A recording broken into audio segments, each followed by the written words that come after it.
Throughout musical history, we've seen punk rock twist and turn into all sorts of different breeds of itself. Whether that be in a heavier or poppier direction, this practice has brought us tons of kick-ass subgenres, a few of which actually brought the overall genre to its peak in popularity. This musical innovation has also given us a variety of different subgenres that fused punk with other types of music, and while the majority of these concoctions remain pretty deep in the underground, a handful of them have surfaced into a more mainstream status, or at least by alternative music standards. But when it comes to punk rock fusion genres, there is one that sticks out in my mind as the sound that was not only as big as punk rock itself for a time, but left a permanent mark on both of the genres involved in the experiment. How's it going, folks? My name is Jack Miller. I am the incredibly underqualified punk historian, and after seeing so many requests in the comments for my last video, I am extremely excited to dive into another chapter in our Crass course series with the many different sounds of third wave ska and ska punk. As always, I'll be taking you all through the history of ska punk, beginning with its roots in second wave or two-tone ska and old school punk rock, all the way to its current standing in music today. Of course, that is also along with a few of my personal thoughts on the scene, and also its strange reputation in music as possibly the only genre with a cult hate base. Basically just an extremely loud group of people that are fully convinced the entire world hates ska except for the diehard fans. But for the most part, the only people that seem to be listening to what they say are, well, other people like them. Before we get started, I want to say that I did my absolute best to make you all a playlist that encompasses everything to do with ska punk and third wave ska. However, do understand that there are a lot of different sounds and scenes that this umbrella covers, so please don't get too upset if I miss one of your favorite bands. And finally, if you are interested in seeing videos about punk rock, may I humbly ask that you please subscribe to my channel here. I'm having a lot of fun making these, and I want to make sure that all of you can keep having fun watching them. Anyways! Like I was saying, if we're gonna talk about ska punk, we of course have to start with the 80s two-tone ska stuff. Bands like The Selector, Madness, The Beat, and of course, The Specials. Although this stuff is certainly a lot more chill than its successors and might not spark the same energy with a listener, in terms of musical composition, two-tone is 110% the #1 predecessor to ska punk, and especially to its close cousin third wave ska that tends to cling a little tighter to its roots. While two-tone really had its time to shine in the UK, it definitely developed a reasonably sized following in the US as well, and its spunky musical tone and anti-authoritarian attitude caught the attention of the punk scene in both countries pretty fast. That is along with its elder sister genre reggae that would also have a pretty big impact on what was to come through the likes of Peter Tosh, Johnny Clark, Burning Spear, and most importantly Bob Marley and the Wailers. This particular style of reggae that caught on worldwide is typically known as roots reggae and was a lot more closely tied to its Jamaican origins than the two-tone ska stuff, namely because the vast majority of its largest contributors were in fact Jamaican natives who sung largely about the everyday realities, struggles, and aspirations of Africans and people of African heritage worldwide. Considering that, the genre's message of racial equality and fighting for positive change naturally gained it a huge following all over the world of forward-thinking people, and this made a number of these musicians very, very successful. While there were certainly a number of Jamaican immigrants as well as first-generation British folks of Jamaican descent involved in the two-tone scene, it was still very much an English music scene, and its message was pretty much exclusively concerned with the politics and lives of citizens in the UK. However, something that's definitely important to point out here is that a very large number of the two-tone bands were interracial, and many of them included women as well, despite debuting in a music culture that tended to push only white men to the front. This type of diversity would remain fairly common in ska music over the years, and for the most part still is to this day. And this is something I've always loved about that scene. It truly paints a picture of a music scene where everyone is welcome and the only thing they hate is hate. While you could certainly argue that genres like first wave ska and rocksteady are just as important, if not more, to the development of third wave and ska punk, and in some cases this is actually really apparent, not to mention that these are the sounds that birthed the two-tone scene in the first place. When it came to bringing ska music to the US, where ska punk would actually make its debut, this stuff was much, much more obscure in the eyes of most American fans. Granted, I do have to leave a bit of a disclaimer here and say that I am very much a punk historian and not a ska and reggae historian, so I may not be the best source of info when it comes to the genre's development prior to two-tone. That being said, I think this should at least give you a reasonable understanding about the direct origins for ska punk on the ska side of things, so I think it's time we moved on to the genre's other half. To summarize everything that the 80s punk rock scene had to offer into a small segment would be utterly impossible to do, so instead what I'm gonna do is highlight a few key bands from that era that were particularly impactful on ska punk, and do my best to explain why. So of course we have classic cuts like the Ramones, the Misfits, and the Dead Kennedys when it came to getting punk rock out of the dark corners it tended to hide itself in, and in front of somewhat of a softer edged or less extreme audience. Basically what I mean by this is while these bands were certainly fundamental to punk, they were also the types of bands that anyone who is reasonably familiar with music culture at the time would probably know a few songs from. And at least in the case of the US, reggae and punk didn't usually blend as often as they did across the pond in the UK, so naturally bands with a more jangly approach to it had an easier time grabbing the attention of American ska and reggae fans than a band like DRI or Minor Threat might have. I would also add the Descendants, Bad Religion, and Social Distortion to the list as well, and while these bands didn't have quite the same reach as the Misfits or DK did at the time, their melodic take on the SoCal punk stuff definitely had a pretty decently sized impact on punk rock, and I can only imagine that this bled over into the budding scene of punk-crazed ska fans as well. That's certainly not to say that hardcore and ska didn't sometimes join hands, especially since the whole ska-core thing picked up pretty quickly alongside third wave, but we'll get into that in a little bit. Here instead I want to focus on Washington DC's Bad Brains, who I would actually argue are the most important band to get the ball rolling into fusing punk with ska and reggae, or at least on the American front they were. While I certainly would not consider Bad Brains a ska punk band, they were without question pushing the boundaries in that department when they decided to include reggae breaks in between fast hardcore numbers on most of their albums. Although I think most people in the scene are certainly aware of Bad Brains' roots in reggae, I don't think a lot of people understand just how crucial it is to their sound and philosophy as a band. And I would argue that in some ways Bad Brains are just as much a reggae band as they are a punk rock band. Like I was getting at though, aside from Bad Brains, punk and reggae tended to exist in two separate circles for the most part in the US. And while that's certainly not to say plenty of people weren't listening to both genres,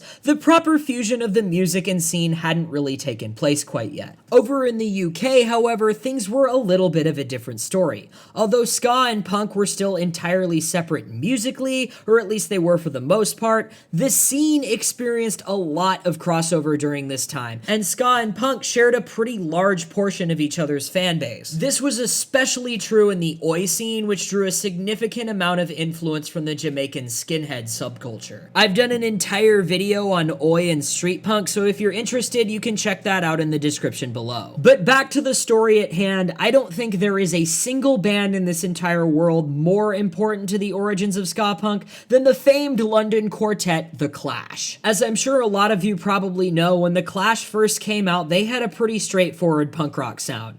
But this would all change upon the release of their third album in 1979, London Calling. This record saw the band really start to shake things up in terms of musical style, and showcased a significant influence from ska and reggae. I don't think I'd be the only one who would say that there's a number of times on this album where the band actually sounds a lot more like a ska band than a punk band, and I'd even go as far to argue that London Calling might actually be the first ska punk album ever written. Does it sound like ska punk as we know it these days? No, absolutely not. But this was the first time in musical history that a band who was 100% from the punk scene said, we love all this ska and reggae stuff, and so do a lot of our fans, so fuck it, let's write some ska songs. And quite frankly, this blueprint of a punk band writing ska songs that The Clash pioneered seems like it's how most ska punk and third wave bands come to be these days. I think it's also important to mention that a lot of what people like to call classic rock would have a huge influence on third wave ska as well.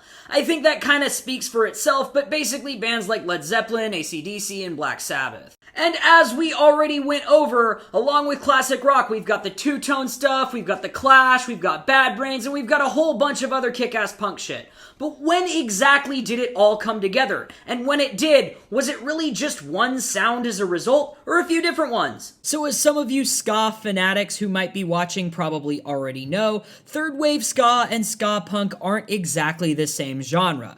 Close cousins for sure, but not quite the same thing. They would certainly become even closer as time went on, but especially in the early days, they still had some pretty noticeable differences. Third Wave Ska also predates Ska Punk by a few years, at least in terms of releases, and the band I would say really got things rolling in the States was the LA-based Fishbone and their self-titled EP from 1985. Although Fishbone would take their music in all sorts of directions as they got older, they were very much a ska band in their early years. However, even then they definitely had a great deal of influence from funk, hard rock, and of course punk too, which added a little more pep to their particular breed of the genre. They also threw in things like guitar solos and loud rock drums that for the most part had been completely absent from ska up until this point. Not to mention, while music may have been in the right place for ska, punk, and rock to be officially melded together into a fresh new sound, this was not a task just any band could accomplish. And if you ask me, I don't think we could have had a better band introduce the world to third wave ska. Just from listening to their early albums, you can hear how skilled the musicians in Fishbone already were. Everyone was so perfectly in sync with one another, and I'm sure they must have rocked the hell out of any club they rolled up to back in the day. If you haven't heard this EP, you should absolutely go listen to it as soon as you can. It's unfortunately not on streaming, so I'll be sure to leave a link in the description below. It's also kind of an underappreciated release in the ska scene, despite being such a quintessential album for the genre's development, and personally, I think Party at Ground Zero is one of the best ska songs ever written. Naturally though, being a band who are already this ahead of their time, experts in genre bending, and could just play the shit out of their instruments, Fishbone inevitably moved on to more intricate music. And like I said earlier, they'd incorporate quite an array of different musical ideas into their sound. So even if you aren't a ska fan and for whatever reason are still watching this video, I'd still say you should maybe check out Fishbone. Chances are they've done something you'd like. Even though I know they do all kinds of different music, I have a really bad habit of just nabbing Fishbone as another third wave ska band, and that's mostly just because that's the music from them I'm most familiar with. But like I said, there is a lot more to Fishbone than just their ska stuff. Along with Fishbone doing their thing in LA, third wave ska would also make a splash on the East Coast at the hands of New York City's The Toasters. Much like Fishbone, The Toasters presented a more energetic and driving breed of ska music, but they definitely clung a little more firmly to their roots in two-tone than their West Coast contemporaries did. The Toasters' debut album Ska Boom dropped in 1987 through Celluloid Records, and the band would promptly release a follow-up, Thrill Me Up, roughly a year later. I think a lot of people like to say Ska Boom is the origin of third wave ska, but I don't think that makes a lot of sense, as Fishbone had not only dropped their album 2 years prior, but they also defined the sound a lot more noticeably by incorporating louder drums and more prominent guitars.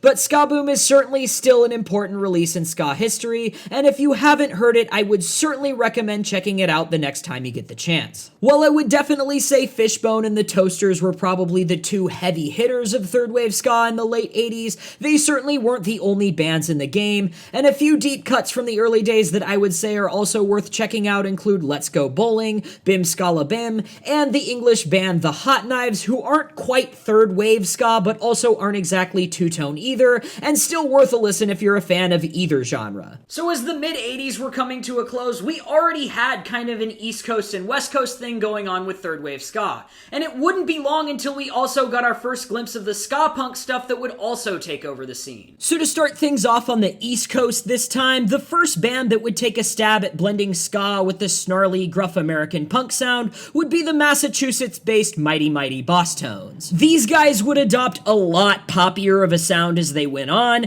and the most obvious example of this is probably their 1995 hit The Impression That I Get, but make no mistake, they were very much a punk rock band when they first came out. The Bosstones got their start in the Boston hardcore scene in the early to mid-80s, and later signed on with the San Diego-based Tang Records, which if you're not familiar was 110% a punk and hardcore label, housing classic releases from US bands like Gangrene, The Anti-Heroes, Battalion of Saints, Slapshot, and many, many more, as well as a number of albums from noteworthy UK punkers like Coxbar and The Business, so I think you get the idea. The Bosstones dropped their debut album Devil's Night Out in 1989, and it's honestly a perfect 50-50 mashup of heavy guitars and gang shouts with the brass and upstrokes. I would highly recommend this record to anyone who considers themselves even a casual listener to ska punk and hasn't heard it. As far as I know, this was also the first time in musical history that we heard the switch from clean ska upstrokes to distorted punk power chords to emphasize different sections in a song, and this trend would completely take over the ska scene in the 90s. And even if it's just for setting that trend alone, I would say the Bosstones already left a permanent mark on both ska and punk history. As most of us probably know, however, Devil's Night Out was not the only mark ska punk left on music in 1989. And a little over 3,000 miles away in Berkeley, California, a little band called Operation Ivy had been skanking their way into the hearts of punk fans at a rapidly growing pace. So if the Bosstones were the 50-50 blend of punk and ska, Operation Ivy bumped it up to 70-30, cutting out much of the ska elements to the point where it was pretty much just punk with upstrokes and walking bass lines. However, they were just as skilled of musicians as any ska band to come before them, and that particularly intricate musicianship made them stand out amongst a lot of the other bands in their local scene that kept things relatively simplistic. Operation Ivy would make their debut on Lookout Records in 1988 with a 6-song 7-inch by the name Hectic, and would follow up a year later with the beloved full-length Energy. I would be very, very surprised if you're watching this video and haven't heard at least a few songs from that album,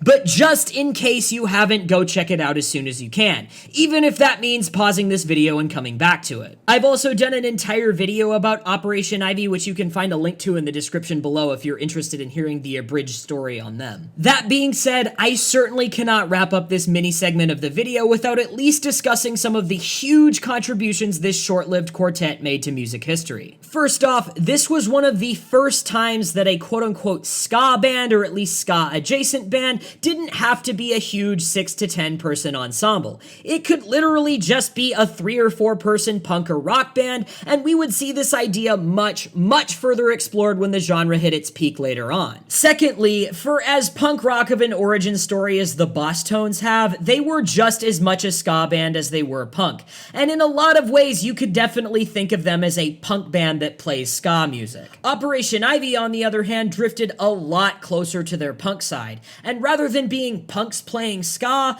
a more appropriate descriptor for them would probably be ska-influenced punk. And this would inspire punk bands all over the country and later the rest of the world to sprinkle in a few ska songs here and there, and also spawned countless bands with the same punk to ska ratio as Op Ivy to pick up instruments and write their own songs. And lastly, Matt Freeman was and still is to this day one of the greatest bass players to ever happen to punk rock. And when he fused the shreddy, noodly bass playing style that was really starting to catch on in California punk with the groovy, walking style of ska, he really set a new standard for punk bass playing as a whole. And it wouldn't be long until he gained quite the fan base of punk bass enthusiasts, especially during his musical endeavors post Operation Ivy. So we've already got a lot of really interesting things going on in third wave and ska punk, and the 80s still aren't even over yet. But this was just the very beginning for both genres, and the next decade was about to take them on a wild ride to places I don't think anyone could have predicted. So as we entered the 90s, both third wave ska and ska punk would really catch on in California, especially with Operation Ivy and Fishbone both serving as hometown heroes in LA and the Bay Area, and with the Bosstones' ties to Tang Records down in San Diego. So with all of these checkered musical innovations happening in Cali during the 4 years between 1985 and 89, it was pretty much inevitable that the state would become the mecca of ska in the United States. And this would become exceptionally apparent once the early 90s hit and there was pretty much a new ska record coming out every week. This was also around the time that the lines between third wave ska and ska punk started to blur a little more. And with the rising popularity of punk in general in California, we would see third wave start to embrace its punk roots a little more. And I guess you could say that it was during the early 90s when third wave was more or less officially inducted into the punk scene as a proper subgenre. This was when bands like Real Big Fish, the Dancehall Crashers, Buck-09, and Hepcat first came on the scene, along with the San Jose bands Skank and Pickle that would be the first band to feature a particularly talented saxophonist and vocalist by the name of Mike Park, who would go on to be a major player in the ska scene later on in the decade. And although some of them certainly drifted a lot more closely to their roots in ska and reggae, like I said, I think it's pretty safe to say that most of these bands were just as much a part of punk as they were ska. After the early 90s, tons of ska bands were now doing the transition from ska chords to distortion thing, and not only that, but they were also writing faster songs and sharing venues and bills with punk bands all the time. The early 90s would also give us the humble beginnings of two now household names that would also take the genre to its commercial peak a few years later, Sublime and No Doubt. Bringing in elements of hip-hop, new wave, and particularly in the case of Sublime, a strong influence from 60s and 70s rock, both of these bands created, I guess what you could call their own version of the third wave ska sound. While the music both of these bands made may not have been the most accurate depiction of what the sound or the scene were actually like, they certainly did a phenomenal job of using their more mainstream appeal to bring in tons of new fans as the 90s entered their mid-years, and I don't think anyone would try and argue that Sublime and No Doubt didn't come out of the third wave ska scene and don't have deep roots in the genre as well. Not to mention, Sublime's more rock side would also have a huge influence on the reggae rock sound that would start to catch on towards the end of the 90s and early 2000s, and that stuff still has a noticeably strong presence in both rock and ska and reggae today. The East Coast also gave us a number of really strong third wave ska bands in the early 90s, with Mephistopheles, the Pie Tasters, Agent 99, and the Slackers being a few of the most noteworthy mentions. However, it's definitely important to point out here that these bands are a lot more ska than their West Coast counterparts, and although scene-wise this stuff certainly had a strong presence in the world of punk, musically it was still very much ska and reggae, and it would still be a few more years until the punkier stuff would catch on in the Northeast. That being said, this sound in and of itself would definitely leave a lasting impact on third wave ska, and the more reggae style of third wave definitely remains a pretty big part of the genre to this day. And just because the newer breed of the sound would eventually reach the East Coast doesn't mean that this style of ska would go completely extinct. While third wave ska was certainly well underway in the early 90s, we would also see the ska punk stuff really start to take shape, and the sound would quickly become just as important to the scene. Starting things off in California once more, there were more than a handful of bands that picked up where Operation Ivy had left off, and concocted their own breeds of fast, jangly punk with sprinkles of brass and upstroked guitars. Here I'm talking about bands like Link 80, Voodoo Glow Skulls, and of course Rancid that would really solidify the sound as a more intense alternative to third wave ska for punk fans that like things a little more on the grindier side. With ska punk also being a much easier sound to replicate, it caught on a lot faster in places with smaller scenes and less readily available brass players, and the early 90s also spawned the Blue Meanies, the Suicide Machines, and Slapstick in the Midwest or northern center-ish area of the country for anyone who's unfamiliar with American geography. The sound also caught on in the American South and Florida in particular through the likes of Against All Authority, and probably the biggest band on this side of the coin,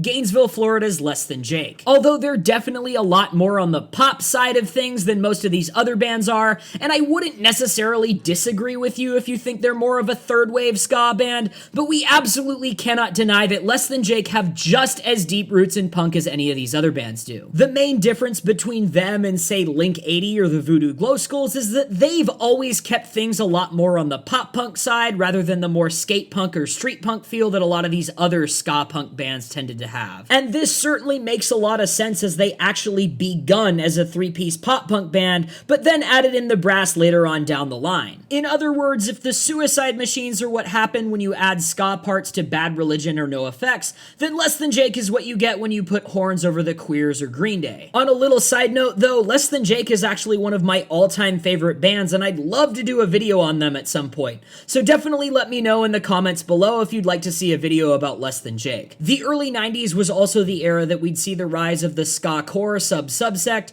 especially through the above mentioned Blue Meanies and Voodoo Glow Skulls, and most importantly New York City's Choking Victim. Personally, I would make the argument that both of the ska punk pioneers, Op Ivy and the Bosstones, could be considered ska core as well, namely because they have just as deep roots in hardcore as any of these other bands do. But given that they were the ones who pioneered the whole thing to begin with, and not to mention they had just as big an impact on the third wave stuff, I suppose it's a little more appropriate to think of them, and especially Operation Ivy, as the blueprint or predecessor to skacore. I do have to give a disclaimer about Choking Victim and their frontman Scott Sturgeon more specifically. He was outed by a recent partner of his for being physically abusive directly on her social media, and there's also been a number of other things I've seen online about him being an abuser, and knowing all of this now, I want to say that I no longer endorse him or his music on this channel. I mean no disrespect to any other musicians who have been in bands with him and had no part in this type of behavior, and I definitely still consider myself a fan of NDK, Morning Glory, and other Choking Victim offshoots that he wasn't a part of,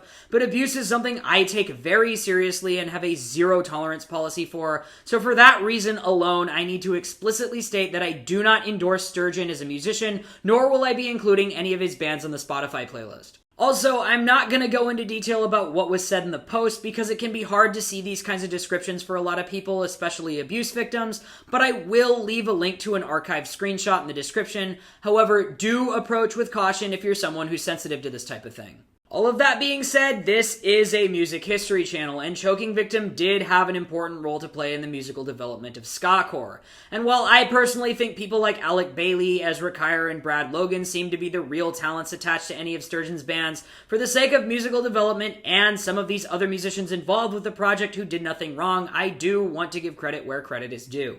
Anyways, now that that's out of the way, before we move on to the latter half of the 90s, I think it's important to address just how quickly third wave ska and ska punk started to catch on around the world, and especially in the UK, where I would say the genre garnered its second largest following, or at least in a predominantly English-speaking country. While I can't say for sure if they were necessarily the first ska punk band to come out of the UK, at the very least one of the first and most significant bands to get things rolling over there was Dick Lucas from the Subhumans band Culture Shock. Dialing our clocks back once more to the latter end of the 80s, Culture Shock got their start in 1986 and lasted a little over 3 years in their first initial run. They put out 3 albums during the 80s and have dropped 3 more since their reunion in 2012, and sound-wise the best way I can describe it is a twist between the Subhumans and the Specials. So pretty much absolutely nothing like any of the ska punk stuff coming out of the US, but it's definitely all worth checking out. After Culture Shock broke up, Dick Lucas would then go on to start the band Citizen Fish, which was more or less the same style with an entirely new lineup.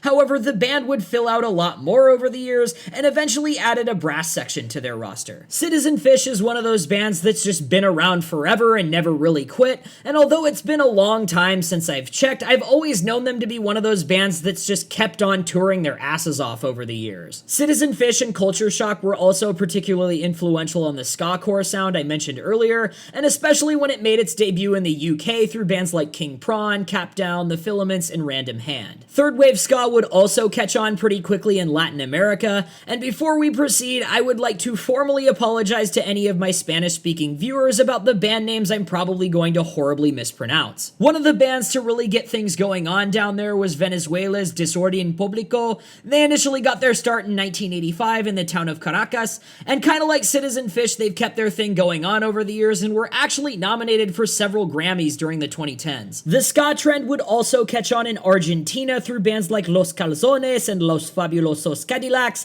and in Mexico with the likes of Pentean Rococo, Secta Core, and La Tremenda Corte. Latinx ska also has a pretty strong following in Los Angeles, and a couple bands I'd recommend would be Ocho Calaques and La Resistencia. And that's pretty much all I can tell you about this genre. As an English-speaking white American, the language barrier at times can make it harder for me to research this stuff, but if you've never heard any of it, I would definitely recommend giving it a listen. The musicianship in all of these bands is fucking spectacular, and as I'm sure you can imagine, the horn players are on a whole different level. Back over in Europe, third wave ska and ska punk would also develop a pretty decently sized following in Spain and Italy, and a few bands worth noting from the Western European circuit include the Locos, Ska Pay, Red Ska, and Talco. Similar to a lot of the Latinx bands, this stuff tends to be a lot different from most of the American or English ska stuff, and it's definitely got its own vibe as well, but is certainly worth checking out for sure. Japan became home to a reasonably established scene in this era as well,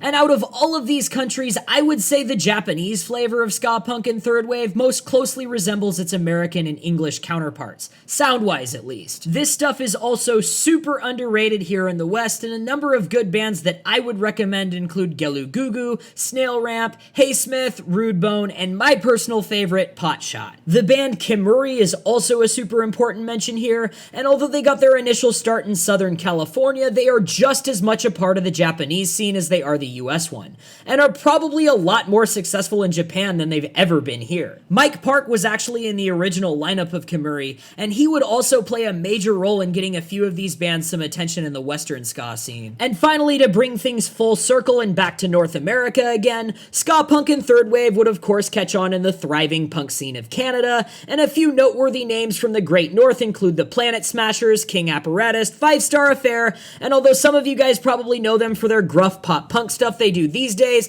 the Flatliners were actually an awesome ska-core band when they first came out. So now that we've had kind of a global overview of at least a decent number of the different places ska's third wave would take the genre to, I think it's about time we got back to its timeline in the US and UK. So as most of you probably know, the mid to late 90s through the early 2000s were kind of the glory days for third wave ska in terms of popularity, or at least certainly in the United States. This was around the time when Sublime and No Doubt both completely blew up to the point where they really transcended the entire genre. And while we would unfortunately lose Brad Knoll right around the time Sublime was really starting to take off, they certainly left a lasting impact on ska forever, and an even bigger one on the reggae rock genre that I would say they pretty much invented. No Doubt, on the other hand, would drift away from ska into a more pop-oriented direction as their career went on. However, their roots would definitely shine through on a number of tunes they would drop over the years. Plus, simply being one of the biggest bands to come out of the third wave ska scene has got to count for something as well, right? But there was definitely a lot more going on in the ska world in the late 90s than just Sublime and No Doubt.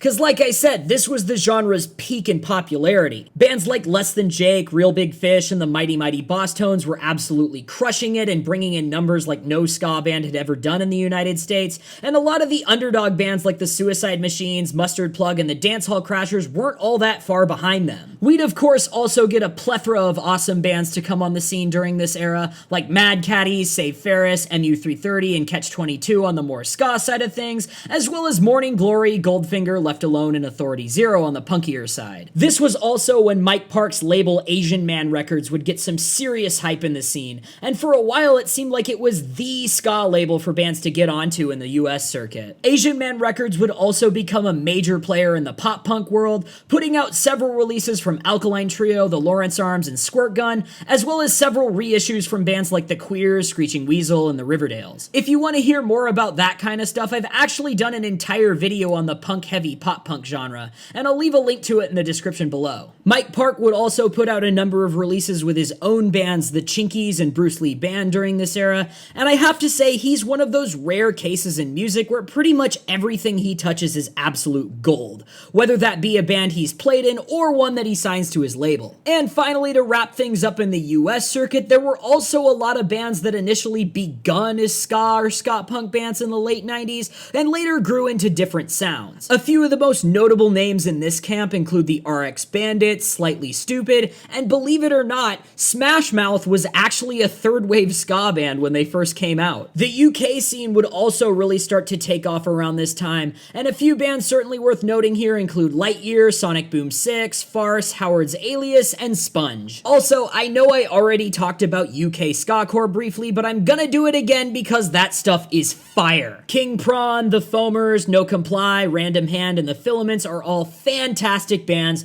but if you haven't heard Cap Down before, you should seriously check them out. They are easily in my top 5 ska adjacent bands ever, and I know their debut album Civil Disobedience is a little more popular, but I actually prefer their sophomore Pound for the Sound. Granted, everything in Cap Down's catalog is fucking spectacular, and like I said, definitely go check them out if you're into anything even remotely ska-core. They will not disappoint, trust me. This was also around the time that the whole Ska Hate thing started to happen a lot, and although I'm obviously much more on the opposite side of things, I want to offer some ideas as to why I think so many people had such a beef with the genre. So, when any genre reaches its peak in popularity, naturally there are gonna be some super mainstream friendly renditions of it that sometimes can sound corny, goofy, and or uninspired. Other examples of this would be something like the post-grunge stuff from the mid to late 90s that were really just bands recycling Nirvana and Alice in Chains songs, or a lot of the B or C list hair metal stuff that were doing the same with Guns N' Roses and Van Halen riffs. This definitely applies to some of the more gimmicky, goofy third wave ska bands from the late 90s,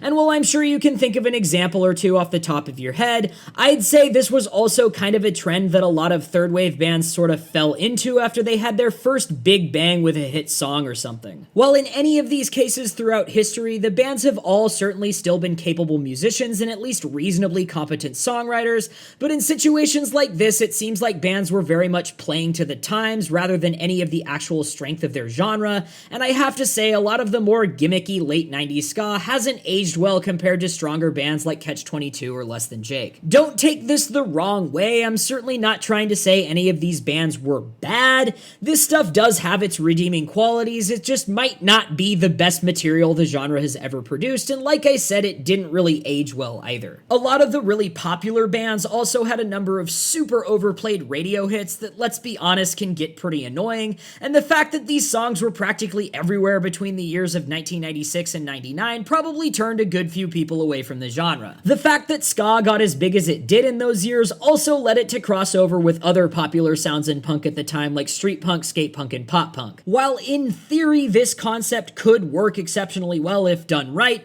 the unfortunate truth is that most of the bands who tried it didn't really have the proper musical palette to pull off the genre-bending effect, and their ska songs were usually the weakest tracks in their set and came off more like trend hopping rather than something any of them were fully invested in doing. Like I said though, when a band did actually have the right influence pool to pull this off though, they could run miles with it. The most obvious example here is of course Rancid with their ska-infused breed of street punk, but another band that absolutely blew everyone else who was doing this out of the water is Mesa, Arizona's Authority Zero. Their blend of heavy skate punk and third wave ska with hints of Latin music really sets them aside from any other band in skate punk, and it genuinely baffles me that they didn't take off a lot more in the scene. If you haven't heard their 2002 full-length A Passage in Time, I would strongly recommend that album to anyone who considers themselves a fan of skate punk or ska. Another thing that comes to mind is that a lot of the most avid ska haters tend to be into edgier genres like hardcore, crust punk, and death metal,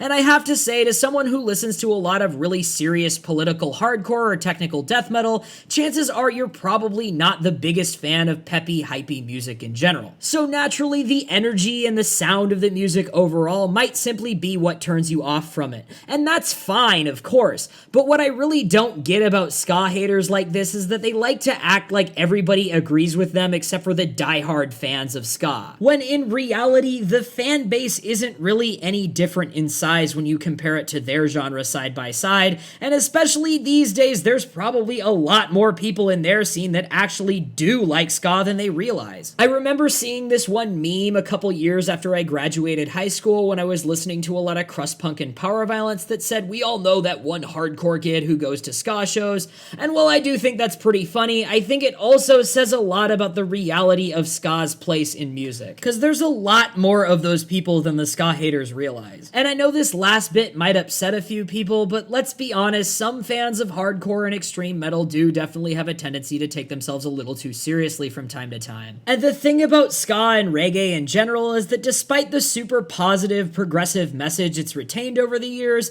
bands and fans in that scene don't take anything too seriously at all, and there's a much bigger emphasis on unity and everybody having a good time together. And to be completely frank, I think that might not sit well with some of the more gatekeepy fans in the extreme music world. But anyway, following third wave ska's peak in the mid to late 90s, it would start to see a decline in popularity, and the genre would retreat back into a more underground scene. That being said, there were still plenty of great ska bands to come out during the 2000s, and contrary to what a lot of the haters like to say, it never totally died off. I think a lot of people don't really realize just how much ska stuck around during the 2000s. Was it the biggest genre in the alternative music scene? No, definitely not. But it still had a reasonably strong presence, and especially in the Warped Tour circuit. Ska never really left that scene, and I think there's actually a lot to be said about how big of an impact it had on people like me who grew up going to Warped in the 2000s and early 2010s. A few bands from this era that stick out in the front of my mind include Bomb the Music Industry, Big D and the Kids Table, Ballyhoo, Who, Chase Long Beach, The Arrogant Sons of Bitches, Black Square, Suburban Legends, and most notably Streetlight Manifesto. And I know there are definitely a lot more on the reggae side of things, but I'd also like to name drop the Agrolites here, cause genre distinctions aside, they're just a really great band overall, and definitely worth mentioning in regards to the Warped Tour ska scene and really just this era in general. Some of the bands during the 2000s had a more indie rock side to them, whereas others were more in line with the 90s sound, but like I was saying, nobody had the gift quite like Streetlight Manifesto. As a lot of you guys probably know, Streetlight actually formed out of the breakup of Catch-22 in the early 2000s, and they pretty much just took what was already a really good band and made it way, way better. Even by third wave ska standards, the musicianship in a lot of Streetlight stuff is extremely high caliber, and especially the brass. I would argue that they're actually one of the best bands to ever come out of ska music, period, and quite frankly, it sounds like a lot of the musicians that have come and gone from the band could hold their own just fine in a jazz ensemble, and there's a good chance some of them actually have. I saw them once when I was 15, and they're still to this day one of the best live bands I've ever seen. So if you ever get the chance to see Streetlight Manifesto sometime, I would highly recommend that you do so. And yeah, I've heard all those arguments as to whether or not they're a ska band. Personally, I consider them to be ska, but even if they aren't, they're still very much ska adjacent and have had a huge impact on the scene of the past 2 decades. So whether Streetlight is or isn't ska, I'll leave for you to decide for yourself, but this video would not be complete without their inclusion. Just like Streetlight Manifesto, a number of the other bands that were doing the ska thing during this era got their start in the mid to late 90s, but really took off in the underground scene of the 2000s. And like I mentioned before, back then Warped Tour was still a huge part of the scene, and especially for ska. And if you were in a ska band during the latter half of the 2000s and you were playing Warped, that meant you were pretty much on top of the world. Aside from maybe Gainesville, Florida's annual fest or Chicago's Riot Fest, I'd say Warped Tour was still the show to get on if you were doing ska back in the 2000s. And it was honestly still a pretty big deal for punk bands too. Plus, since ska has such a chill, welcoming fan base, I think it was actually a gateway into the real punk stuff for a lot of people my age who grew up going to Warped during what you could call the emo era. I have a ton of memories of watching ska bands play at Warped during the early 2010s, and you get all kinds of people at the shows there. It wasn't just the younger punk kids like me with our 20, 30, or 40-something counterparts in the pit either. There were tons of kids there into the emo stuff too, along with all kinds of other people that were just there for the show. Ska is honestly a huge staple of the entire Warped Tour era, scene, and legacy that a lot of times gets outshined by other genres like skate punk and metalcore. And while that's certainly not to say those genres aren't just as important, the fact that a lot of the bigger ska bands were not only able to reach people in all the different scenes, but Less Than Jake and Real Big Fish were also 2 of the most frequently booked bands on the tour all the way up until its finale in 2019 really says something about just how big of a presence ska actually had at Warped. Not to mention the fact that you'd see a little bit of every scene at these ska bands shows there is really telling about what freedom from gatekeeping and elitism can do for a musical genre. So even though ska retreated back into the underground during the 2000s and has largely stayed there ever since, we've definitely seen a little bit of a resurgence for it in more recent years, or at least in the alternative scene, and I'd like to shine some light on a few bands to come out of the scene more recently. So right off the bat, a few names I'd like to drop are Kill Lincoln, Be Like Max, The Holophonics, and Grey Matter. A lot of people seem to be calling this stuff 4th wave ska these days, and I'm not sure if that's really a consensus yet, but I'm definitely here for it since the 3rd wave actually begun over 30 years ago at this point. Another band we definitely have to talk about here is We Are the Union, who are another one of the most well-known and most influential ska bands to come out of the past 15 to 20 years. They've got kind of a pop-punk ska feel to them, so I'd say if you're a fan of Less Than Jake, then you'll probably like We Are the Union. They originally got their start in the mid to late 2000s, but they've really blown up a lot more recently, partially due to their ferociously talented trombonist Jeremy Hunter, who some of you guys probably know as Skatoon Network. Their channel is a lot bigger than mine is, so chances are if you're watching this video, you've probably seen a couple of their videos, even if you didn't realize it was them. But just in case you haven't seen any of it, definitely go check it out. They've got all kinds of rad ska-related videos. Jeremy's also done a fair amount of music on their own under the name named Jer, which is also super rad and definitely all worth a listen to. And last but not least, another band that's left a decently sized dent on fourth wave ska is the Los Angeles-based quartet The Interrupters. They had their debut on Hellcat Records in 2014, but I actually remember seeing them open for Rancid about a year prior when they only had a couple singles out, and even then you could tell just by watching them that they were already a really strong band. And to be completely honest, I'm not all that surprised they've climbed to the top of the ska scene in years since. So that brings us up to the current day, and in case you couldn't already tell, I've got more than a few things to say about ska. So as always, I'll be leaving you all with a few of my thoughts on the genre and the impact it's had on me as a musician and a person. As a few of you longtime viewers might remember, I was actually in a very short-lived ska-core band by the name of Sellout Club around the time I first started the channel. We only lasted about a year or so, but we definitely had some good times together, and this was by no means my introduction to ska. Like I was hinting at earlier, I got into ska and ska punk pretty young, around the same time I first got into punk in general. And although I'm obviously a little more into some of the straightforward punk stuff like skate punk and street punk, ska is definitely a genre I revisit pretty often. Less Than Jake and Operation Ivy especially have both had a huge impact on me as a musician and just in going through life in general, and their records have always felt like kind of a home base for me and have certainly got me through some not so great times. That's not where it ends though. Like I said, I also love all the UK ska punk stuff, and really just most things ska and reggae related in general. Something I probably haven't mentioned on here is that I actually listen to a lot of non-punk infused ska and reggae on my own time, and it's honestly one of my favorite kinds of music. Another thing I really love about ska is how come as you are of a fan base it has. There's really no do's and don'ts for it, and that type of energy is so refreshing to see in the alternative music world, where sometimes people can have some really nasty attitudes about shit. I'd also like to shout out a couple of rad ska bands from my local scene here in Seattle, Simple Minded Symphony and the Replicators.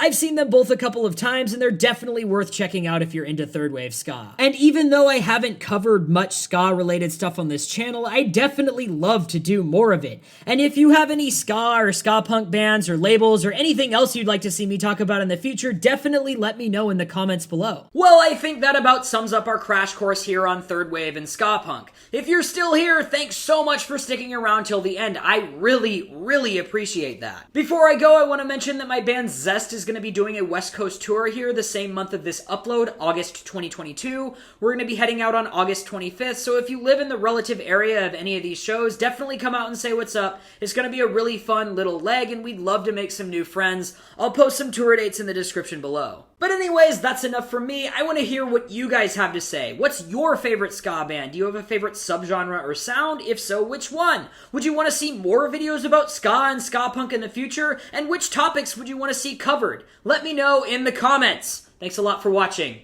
I'll see you next time.